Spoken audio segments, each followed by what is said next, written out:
Indonesia telah siap menyambut kehidupan yang baru di tengah pandemi COVID-19 yang melanda jutaan orang di dunia.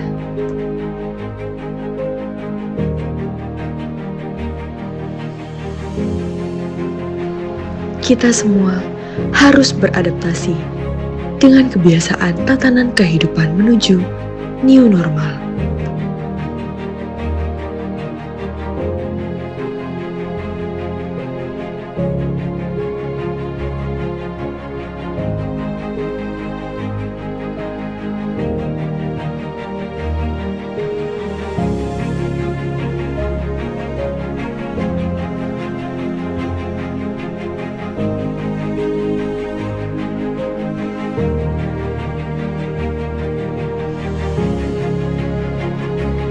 Sebagai bentuk pelayanan kepada masyarakat dan untuk memastikan keamanan dan keselamatan masyarakat ketika beraktivitas di tengah pandemi COVID-19, kami, Sri Kandi Tombak Polri, siap membantu pemerintah dalam mendisiplinkan masyarakat untuk menghadapi kehidupan new normal di tengah masyarakat.